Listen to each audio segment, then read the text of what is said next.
నమస్కారం, నా పేరు పద్మావతి. బీసీఎన్ న్యూస్ కి స్వాగతం. నెల్లూరు జిల్లా కోట మండలం నెల్లూరు కొత్తపాలెం గ్రామానికి చెందిన వైఎస్ఆర్ కాంగ్రెస్ పార్టీ యువ నాయకుడు నేదురుమల్లి హరీష్ చంద్రారెడ్డి సోనికారెడ్డి వివాహ వేడుక నాయుడుపేటలోని ఓ ఫంక్షన్ హాల్లో వైభవంగా జరిగింది. ఈ వివాహ వేడుకకు హాజరైన పలువురు రాజకీయ నాయకులు నూతన వధూవరులను ఆశీర్వదించారు. దివంగత మాజీ ముఖ్యమంత్రి నేదురుమల్లి జనార్దన్ రెడ్డి, సతీమణి నేదురుమల్లి రాజ్యలక్ష్మి, వైఎస్ఆర్ కాంగ్రెస్ పార్టీ వెంకటగిరి సమన్వయకర్త నేదురుమల్లి రామ్కుమార్ రెడ్డి, ఆయన సోదరులు గౌతమ్ రెడ్డి, భరత్ రెడ్డి, నేదురుమల్లి హిమకుమార్ రెడ్డి, గూడూరు నియోజకవర్గ సమన్వయకర్త మేరిగ మురళీధర్, నల్లపరెడ్డి వినోద్ రెడ్డి, కొడవలూరు ధనంజయ రెడ్డి, కొడవలూరు భక్తవత్సల రెడ్డి, పోనుక శివకుమార్ రెడ్డి, దేవసేనమ్మ, పలగాటి సంపత్ కుమార్ రెడ్డి, సన్నారెడ్డి శ్రీనివాసులు రెడ్డి, సన్నారెడ్డి చెంచురాఘవరెడ్డితో పాటు పలువురు నాయకులు పాల్గొని నూతన దంపతులను ఆశీర్వదించి శుభాకాంక్షలు తెలియజేశారు.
ఇక్కడ చూడండి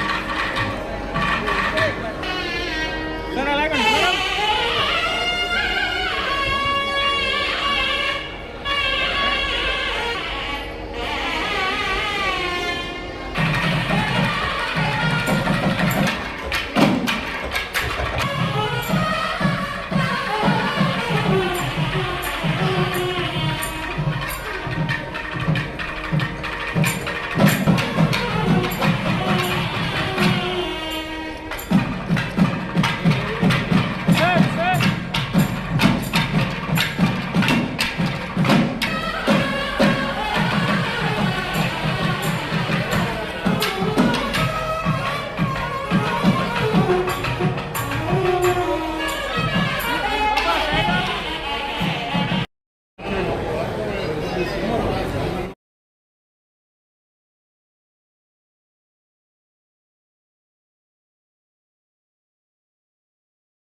చూడాలి, ఇక్కడ చూడాలి.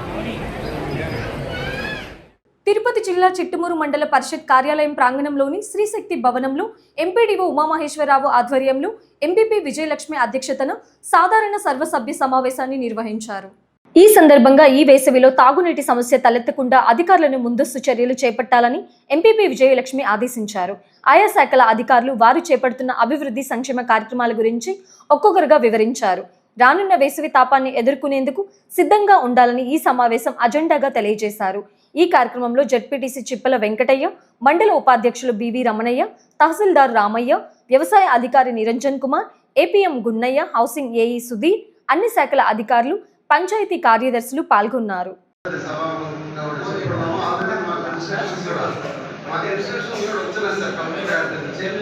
ఆ పంచాయతీలో మంచి చెడ్డ చూడాల్సింది ఆ సెక్రటరీ, అంతేగాని స్పెషల్ ఆఫీసర్ పేరు బాధ్యత అనేది కాదు. ఎందుకంటే వాడు బయట డిపార్ట్మెంట్ పరివర్తన అదే చూసుకోవాలంటే చూసుకోవాలి. ఈరోజు కూడా కొంతమంది మా సెక్రటరీలో వాళ్ళు సక్సెస్ బిల్డింగ్ సార్, అందువల్ల పూర్తిగా రాలేకపోయారు. మేము ఆల్రెడీ చెప్పిన ఇన్స్ట్రక్షన్స్ ఇస్తున్నాం సార్. నెట్టు కోవిడ్ ఇప్పుడు వెంకటరావు గారు ఆలయపాడు, ఆరు, తాడిగడ్డ, ఉప్పం అంటే వెళ్ళకూడదు. మన ఏవో మేడం విజయలత మేడం చిరుమూడు చాటిసిరి, తర్వాత మన డాక్టర్ గారు అసలు డాక్టర్ గారు రంగనాథపురం, పల్లపల్లి, చక్రవర్తి, మన ఓపై సార్ ఎల్లసిరి, ఎల్లూరు, బీవీ కృష్ణయ్య గారు ME1, పొరపాడు, మొదలకోటి కొనుక్కున్న వాళ్ళు ఉంటే వాళ్ళకి ఇన్విటేషన్ చేయడం జరగదు. ఫస్ట్ జాయింట్ పట్టాలు ఉంటే మనం ఏమి చేయలేము. అందుకని ఈ ప్రభుత్వం వచ్చిన తర్వాత ఇప్పుడు ఏం చేశారు, అసలు జాయింట్ పట్టాలు పెట్టవద్దు. సమస్యలన్నీ కూడా జాయింట్ పట్టాల వల్లే ఉన్నాయి. అసలు జాయింట్ పట్ట ఇప్పుడు మనం కొత్తగా ఏదైతే మనం చేస్తున్నామో విలేజెస్ సంబంధించి జాయింట్ పట్ట అనేది ఉండదు. ఇంకా ఇప్పుడు కొత్తగా చేసేటివన్నీ కూడా సింగిల్ పట్టాలి. కాబట్టి ఒక చనిపోయినా కూడా మనం వెంటనే ఇన్విటేషన్ రైట్ చేసి వాళ్ళ పిల్లలకు కానీ అట్లా చేయొచ్చు. సో అది మనకి ముఖ్యంగా మీ తరఫున మేము ప్రజలందరికీ కోరేది ఏంటంటే, ఎవరైతే జాయింట్ పట్టాలు కంప్లీట్ అయిపోయి జాయింట్ పట్టాలు ఉన్నాయో అట్లాంటి వాళ్ళందరూ కూడా 12 రూపాయలు పెట్టుకొని మన సచివాలయంలో కానీ అప్లై చేసుకుంటే అవన్నీ కూడా సబ్ డివిజన్ చేసి వాళ్ళకి సింగిల్ పట్టాలుగా మనం ఇచ్చి, ఆ తర్వాత ఇన్విటేషన్లో అంటే వారసత్వం అయితే వారసత్వం, కొనుగోలు చేసుకుంటే కొనుగోలు ఇట్లా మనం చేయడం జరుగుతుంది. అదొకటి మీ ద్వారా అందరికి తెలియజేస్తున్నాము. రెండోది, మనకి ప్రజా దర్బార్ జరుగుతూ ఉంది. దాదాపు నేను వచ్చి ఒక 4 నెలలు అయింది. 4 జనవరి నుంచే వచ్చున్నాము. ప్రజా దర్బార్లో మనకి దాదాపు 9వ తేదీ 1వ నెలలో ఆంధ్రూలు ఎమ్మెల్యే గారు మనకి పెళ్ళకూరు సచివాలయం వద్ద ప్రజా దర్బార్ ఏర్పాటు చేస్తే దాదాపు 111 అర్జీలు వచ్చినాయి. అవన్నీ కూడా మేము క్లోజ్ చేసాం. అలాగే పీజీఆర్ఎస్ ప్రతి సోమవారం మనకి అర్జీలు వస్తూ ఉన్నాయి. అవన్నీ కూడా మేము ప్రతి రైతుతో మాట్లాడుతాము. తహసీల్దార్ కింద స్థాయి నుంచి తహసీల్దార్ వరకు ప్రతి రైతుతో మాట్లాడి ఏంటి వాళ్ళ సమస్యని, వాళ్ళ సమస్య ఉంటే వెంటనే పరిష్కరించడం జరుగుతూ ఉంది. ఒకవేళ ROR కేసులు ఏమైనా డిస్ప్యూట్ ఉంటే, ఫ్యామిలీ డిస్ప్యూట్ కానీ లేకపోతే ఇంకో డిస్ప్యూట్ మధ్యలో ఉంటే ROR కండక్ట్ చేసి రెవెన్యూ కోర్టులో అవన్నీ కూడా 1-2 హీరింగ్లోని వాటిని కూడా మేము ఆర్డర్స్ ఇస్తాము. తర్వాత మనకి రెవెన్యూ క్లినిక్ జరిగింది వాకాడు మండలం, చిట్టమూరు మండలంలో కూడా మనకి అందరూ చాలా మంది 48 అర్జీలు వచ్చినాయి. అవి కూడా దాదాపు 20 వరకు కంప్లీట్ అయినాయి. మిగతావి కూడా ప్రాసెస్లో ఉన్నాయి. ఇన్ టైంలోనే అవి కూడా క్లోజ్ చేయడం జరుగుతుంది. మళ్ళీ రీసెంట్గా మనకి ఎమ్మెల్యే గారు ఇక్కడే ప్రజా దర్బారు మళ్ళీ ఏర్పాటు చేయడం జరిగింది. అవి కూడా ఇంకా మనకి 111 అర్జీలు వచ్చున్నాయి అన్నీ కలిపి. ఇంకా అవన్నీ కూడా మాకు బుధవారం రేపు ఎల్లుండో ఇస్తారు. అవి కూడా మేము ప్రయారిటీ బేస్లో డీల్ చేయడం జరుగుతాం. కాబట్టి రెవెన్యూ సమస్యలు సాక్ష్యం అంగన్వాడీ సెంటర్ సాక్ష్యం 2.0 కింద రైస్ దాల్ ఆయిల్ అనేది ఇస్తే మనకు స్టేట్ గవర్నమెంట్ కింద వాళ్ళకి బాల సంజీవిని 5 రకాల ఆహార పదార్థాలు ఇస్తున్నారు. దీంతో పాటుగా ఎగ్ మిల్క్ అనేది కూడా ఇస్తున్నారు. ఇవన్నీ కూడా ఆ గర్భిణి తీసుకున్నట్లయితే లోపల బిడ్డ యొక్క పోషణ స్థితి బాగుంటుంది, వాళ్ళు చక్కగా ఆరోగ్యంగా పుడతారన్న ఉద్దేశంతో వాళ్ళు ఇస్తున్నారు. అలాగే 6 నెలల వరకు కూడా బాలింతలకి ఈ ఆహార పదార్థాలు ఇస్తున్నారు. ఈ ఎగ్ మిల్క్ మాత్రం 2 ఫేజుల్లో ఇస్తున్నారు. అంటే ఒకేసారి ఇస్తే వాళ్ళు మొత్తం కూడా ఒకేసారి ఖర్చు చేసేస్తారన్న ఉద్దేశంతో 2 విధాలుగా ఇస్తున్నారు. అలాగే మనకు 6 నెలల నుంచి 3 సంవత్సరాలు చూసుకుంటే 1051 మంది ఉన్నారు.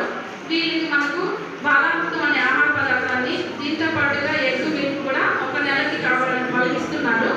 ఇవి మంచి పౌష్టికాహారము, ఇది పెట్టిన పిల్లల్లో పోషణ స్థితి అనేది బాగుంటుంది. అలాగే మనకు 6 నెలలు నుంచి 3 సంవత్సరాల లోపు ఈ ఆహార పదార్థాలు ఇస్తారు. 3 సంవత్సరాలు కంప్లీట్ అయిపోయిన తర్వాత 1002 మంది మన అంగన్వాడీ కేంద్రాల ద్వారా ప్రీ స్కూల్ విద్యా విధానంగా అనుసరిస్తున్నారు. ఇవి వాళ్ళకి పూర్వ ప్రాథమిక విద్య అనేది అందిస్తూ అంటే కాన్వెంట్లో వాళ్ళకి ఏ విధంగా అయితే స్టడీ ఇస్తున్నారో ఆ విధంగానే మనకు అంగన్వాడీ కేంద్రాల ద్వారా ప్రీ ప్రైమరీ అనే దాన్ని వాళ్ళకి అందిస్తున్నారు. దీంట్లో మనకు గవర్నమెంట్ వాళ్ళకి కావాల్సిన మెటీరియల్ మొత్తం కూడా సప్లై చేస్తుంది. అంటే PP1, PP2గా వాళ్ళని డివైడ్ చేసి వాళ్ళకు కావాల్సిన బుక్స్ అన్నీ కూడా మనకు గవర్నమెంట్ సప్లై చేస్తుంది. దీంట్లో అన్ని రకాల సబ్జెక్ట్స్ ఉంటాయి. ఇది పిల్లల దగ్గర వాళ్ళ దగ్గర రాయిస్తూ వాళ్ళకి తిరుపతి జిల్లా సూలూరుపేట నియోజకవర్గంలోని ఓజిలి మండలం మానవాలి గ్రామంలో సంఘం డైరీ ఏర్పాటుకు Sangam dairy chairman Dhulipala Narendra, Sullurpeta MLA Nelavala Vijayasree భూమి పూజ చేశారు. ఈ సందర్భంగా వారు మాట్లాడుతూ మేనకూర్ సెజ్ దగ్గరలో సంఘం డైరీ ఏర్పాటు చేయడం జరుగుతుందని, ఈ డైరీలను నాడు జిల్లా కేంద్రాల్లో ఏర్పాటు చేస్తే పరిస్థితుల 7 గ్రామాలలో కూడా ఏర్పాటు చేసే విధంగా చర్యలు తీసుకోవడం జరుగుతుందన్నారు. అందులో భాగంగానే ఈ గ్రామంలోని 26 ఎకరాలలో 2 లక్షల నుండి 4 లక్షల సామర్థ్యం కలిగే విధంగా ఈ ప్లాంటును ఏర్పాటు చేయడం జరుగుతుందని చెప్పారు. సుమారు 250 కోట్ల రూపాయలతో ఈ ప్లాంటును ఏర్పాటు చేయడం జరుగుతుందని, ఈ రోజు భూమి పూజ చేయడమే కాకుండా 10 నెలల లోపు ఈ ప్లాంటును పూర్తి చేయడం జరుగుతుందని తెలియజేశారు.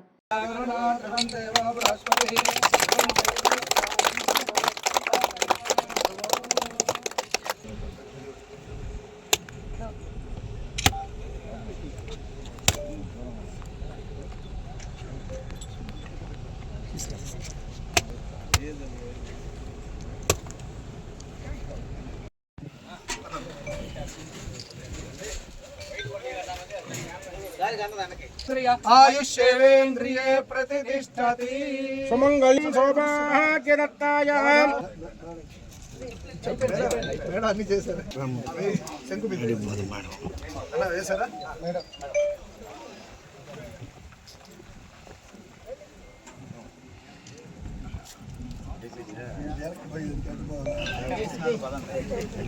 పెట్టిస్తాం. చాలా కొబ్బరి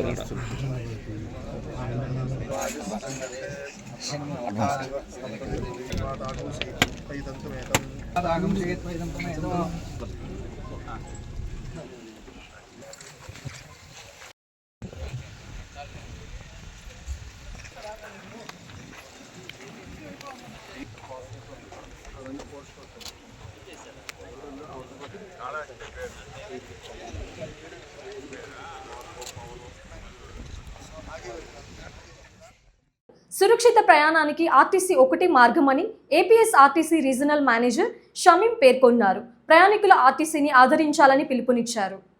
ఆత్మకూరు ఆర్టీసీ డిపోని ఇవాళ ఆమె సందర్శించి పలు విభాగాలను ఆమె క్షుణ్ణంగా పరిశీలించి టైర్ల నిర్వహణ, ఎలక్ట్రికల్ విభాగం, బస్సుల నిర్వహణపై తనిఖీ చేశారు.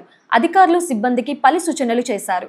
ఈ సందర్భంగా ఆమె మీడియాతో మాట్లాడుతూ పలు విభాగాల్లో ఆత్మకూరు డిపో జిల్లాలోనే ప్రథమ స్థానంలో ఉందని తెలిపారు. కేఎంపీఎల్లో 5.79%గా ఉందన్నారు. 6 నెలల నుంచి జీరో బ్రేక్ డౌన్లో ఉందన్నారు. టైర్ల నిర్వహణలో 2,40,000 పర్ఫార్మెన్స్ ఉందని, అది కూడా 2,50,000కు పెంచాలని సూచించామన్నారు. బస్సుల నిర్వహణలో కొన్ని వసతులు కల్పించాల్సి ఉన్నట్టు గుర్తించి సూచనలు ఇచ్చామన్నారు. ట్రాఫిక్ విభాగంలో ఆక్యుపెన్సీ రేషియో గత ఏడాది 66లో ఉంటే ఈ ఏడాది 76కు పెంచారన్నారు. హయ్యర్ బస్సులు చేయెత్తిన చోట ఆపడం లేదంటూ ప్రయాణికుల నుంచి ఫిర్యాదులు వస్తున్నాయని తెలిపారు. మరోవైపు డ్రైవర్లు సెల్ ఫోన్ మాట్లాడుతూ వీడియోలు చూస్తూ బస్సులు నడుపుతున్నారంటూ ఫిర్యాదులు అందుతున్నాయని, అలాంటి వారిని గుర్తిస్తే తమ దృష్టికి తీసుకువస్తే వారిపై చర్యలు తీసుకుంటామని సూచించారు. ఆత్మకూరు డిపో పరిధిలో దూర ప్రాంత సర్వీసులకు ఆక్యుపెన్సీ రేషియో 70కు పైన ఉండాలి, కానీ తక్కువ ఉన్నందున ఈ సర్వీసులను వేరే డిపోలకు మళ్లించాల్సి ఉంటుందన్నారు. ఆక్యుపెన్సీ రేషియో పెరిగేలా ప్రయాణికులు కూడా సహకరించాలని కోరారు. కేఎంపీల్లో బ్రేక్ డౌన్లు జిల్లాలో ప్రథమ స్థానంలో ఉన్నట్టు ఆక్యుపెన్సీ రేషియో, టైర్ల నిర్వహణలో వృద్ధి సాధించాలని సూచించారు. ఆత్మకూరు పరిధిలో హైదరాబాద్, బెంగళూరుకు ప్రైవేట్ బస్సులు అధికమయ్యాయని, ప్రయాణికులు ప్రస్తుతం జరుగుతున్న ప్రమాదాల దృష్ట్యా సురక్షితమైన ప్రయాణం కోసం ఆర్టీసీని ఆదరించాలని కోరారు. కార్యక్రమంలో depot manager Shivakeshav Yadav, CI Raj Kumar, AMF Baburao, ఇతర అధికారులు, సిబ్బంది పాల్గొన్నారు. నా పేరు షమీము, నేను జిల్లా ప్రజా రవాణాధికారి, ఏపీఎస్ఆర్టీసీ నెల్లూరు. ఈరోజు ఆత్మకూరు డిపో ఇన్స్పెక్షన్ నిమిత్తము ఈరోజు రావడం అయింది. ఆత్మకూరు డిపో ఇన్స్పెక్షన్లో చెక్ చేస్తే చాలా వరకు ఇక్కడ ఏంటంటే కేఎంపీలు 5.97 ఉంది. కేఎంపీలో జిల్లాలో ఫస్ట్ ఉంది ఈ డిపో. చాలా చక్కగా ఇక్కడున్న డిఎం కానీ, ఇక్కడున్న మెకానికల్ ఫోర్మెన్ కానీ, అదేవిధంగా ఇక్కడున్న డ్రైవర్లు, మెకానిక్స్ అంతా చక్కగా చేయబట్టి జిల్లాలో 5.97 నమోదైంది. చాలా చక్కగా చేస్తున్నారు, అదే కంటిన్యూ చేయమని చెప్పడం అయింది. అదేవిధంగా బ్రేక్ డౌన్స్, వెహికల్స్ లైన్కి వెళ్ళినప్పుడు బ్రేక్ డౌన్స్ అనేది ఒక 6 నెలల నుంచి జీరో బ్రేక్ డౌన్ రేట్ ఇక్కడ నమోదైంది. జిల్లాలో ఏ డిపో లేని విధంగా ఆత్మకూరు డిపో బ్రేక్ డౌన్స్లో కూడా జీరో ఉంది. అప్రిషియేట్ చేశాను. కాబట్టి ఇదే స్ట్రెంత్తో మళ్ళీ ఇంకా ఫ్యూచర్లో కూడా ఎలాంటి బ్రేక్ డౌన్స్ లేకుండా వాళ్ళు ఆపరేట్ చేస్తారని మేము సలహాలు సూచనలు ఇవ్వడమైనది. ఏంటంటే మాకు శ్రీశక్తి పెట్టే ముందు ఆగస్టు 15 నుంచి పెట్టాము, 2025 పెట్టే ముందు హెడ్ ఆఫీస్ మాకు గైడ్లైన్స్ ఇచ్చింది, జీరో బ్రేక్ డౌన్ అనేది మన టార్గెట్ అని. అది ఆత్మకూరు డిపో సక్సెస్ఫుల్గా జీరో బ్రేక్ డౌన్స్ మెయింటైన్ చేస్తున్నారు. కాబట్టి వాళ్ళకి అభినందనలు. ఇక్కడున్న స్టాఫ్కి, అదేవిధంగా మెకానికల్ స్టాఫ్కి, డ్రైవర్లకు అందరికీ, ఎంఎఫ్కి, డిఎంకి అందరికీ. మరి ఇక్కడ ఏంటంటే టైర్ పర్ఫార్మెన్స్ కొంచెం వీక్లో ఉన్నారు. అది కూడా ఒక 2-3 మంత్స్ నుంచి తగ్గుతూ ఉంది. ఇప్పుడు ఏప్రిల్ నుంచి కూడా అది స్ట్రెంథన్ చేయడానికి సూచనలు సలహాలు ఇవ్వడమైనది. కొంచెం కాన్సన్ట్రేట్ చేస్తే అది కూడా 2,50,000 రావడానికి ఆస్కారం ఉంది. ఇప్పుడు 2,40,000లో ఉన్నారు. ఇంకొక 10,000 పెరగాల్సిన అవసరం ఉంది. అది వస్తే వీళ్ళు కూడా జిల్లాలో టైర్ పర్ఫార్మెన్స్లో కూడా ఆత్మకూరు డిపో ఫస్ట్ ఉంటుంది. ఇంకా గ్యారేజ్ సెక్షన్ అంతా వెహికల్స్ కొన్ని పాతబడి ఉన్నాయి కాబట్టి కొంచెం వర్క్ ఉన్నాయి, అవి కూడా చేయమని చెప్పాము. సీట్ కండిషన్స్ మెరుగుపరచమని, అదేవిధంగా అప్కీప్, ఈ డాష్ బోర్డులు, తర్వాత బ్యాటరీ మెయింటెనెన్స్ అంతా చూడమని సలహాలు ఇవ్వడం అనేది. ఇంకా ట్రాఫిక్ సెక్షన్ చూసుకుంటే అక్కడ వీళ్ళకి 10% గ్రోత్ రేట్ ఉంది లాస్ట్ ఇయర్తో కంపేర్ చేస్తే. ఆక్యుపెన్సీ రేషియో లాస్ట్ ఇయర్ 66 ఉంటే ఇప్పుడు 76లో ఉన్నారు. అంటే 10% గ్రోత్ రేట్ వస్తుంది, బాగానే ఉంది. కానీ టార్గెట్ 77 ఇచ్చినాము, దాన్ని అచీవ్ అవ్వాల్సిన అవసరం ఉంది ట్రాఫిక్ సెక్షను. తర్వాత మనం ఈ డ్రైవర్లకి, కండక్టర్లకి మేము ఎడ్యుకేట్ చేసి గేట్ మీటింగ్ చెప్పింది ఏంటంటే ప్యాసింజర్ కంప్లైంట్ లేకుండా చూడమన్నాము. హైయర్ బస్ వాళ్ళు చేయెత్తిన చోట బస్సు ఆపేటట్టు మాకు కొన్ని కంప్లైంట్స్ వస్తున్నాయి కాబట్టి వాళ్ళని కూడా ఎడ్యుకేట్ చేస్తాము. యాక్సిడెంట్ రేటు 0 వచ్చేటట్టు కూడా గైడ్లైన్స్ ఇవ్వడం అయింది. కాబట్టి ఇవన్నీ పర్ఫార్మెన్స్లో ఆత్మకూరు డిపో చూసుకుంటే చక్కగానే ఉంది. అదే ట్రెండ్తో కంటిన్యూ చేయమని, అదేవిధంగా ఈ సెల్ ఫోన్ డ్రైవింగ్ మీద కూడా అవగాహన కల్పించడం అయింది. మనకి ఆన్ కాల్ డ్రైవర్స్ని తీసుకుంటున్న డ్రైవర్ల కొరత వల్ల ఆన్ కాల్ డ్రైవర్స్ ఏంటంటే సెల్ ఫోన్ డ్రైవింగ్ ఎక్కువ కంప్లైంట్లు వస్తున్నాయి. అవి రాకుండా ఎవరైనా అబ్జర్వ్ చేసినప్పుడు వాళ్ళ మీద యాక్షన్ తీసుకొని వాళ్ళని ఇంకా డ్యూటీకి కూడా బుక్ చేయొద్దని కూడా ఇన్స్ట్రక్షన్స్ ఇవ్వడం అయింది. ఈ హైయర్ బస్ డ్రైవర్లు కూడా సెల్ ఫోన్ డ్రైవింగ్ ప్లస్ వాళ్ళు సెల్ ఫోన్లో మాట్లాడుతూ ఉండడం, వీడియోలు చూడటం, బానెట్ మీద ఫోన్ పెట్టుకోవడం, ఇలాంటివి కూడా మాకు దృష్టికి వచ్చాయి. అవి కూడా వాళ్ళకి ఎడ్యుకేట్ చేసి ఏదైనా మనవాళ్ళు స్టాఫ్ ఆ బస్సులో ట్రావెల్ చేస్తున్నప్పుడు అలాంటి ఏదైనా గమనించినప్పుడు అవి మా దృష్టికి తీసుకురమ్మన్నాము. అప్పుడు వాళ్ళ మీద కూడా యాక్షన్ తీసుకుంటాము. మన ఆర్టీసీ డ్రైవర్లు కూడా చక్కగా ఇలాంటి కంప్లైంట్ లేకుండా చేయమని సూచన సలహాలు ఇవ్వడమైనది. కాబట్టి ఇవన్నీ పాటించి ప్యాసింజర్స్ కంప్లైంట్ లేకుండా ఆ జిల్లాలో ఏ విధంగా అయితే ఇప్పుడు కేఎంపీలో బ్రేక్ డౌన్స్లో ఫస్ట్ ఉన్నారో అదేవిధంగా టైర్స్ పర్ఫార్మెన్స్లో కూడా ఫస్ట్ రావాలని, ఆక్యుపెన్సీ రేషియో కూడా రావాలని కోరుతున్నాను. ఈ లాంగ్ డిస్టెన్స్ సర్వీసెస్ చూసుకుంటే ఇక్కడ మన ఆత్మకూరు డిపోకు బెంగళూరు, హైదరాబాద్, చెన్నై సెక్టర్స్ ఉన్నాయి.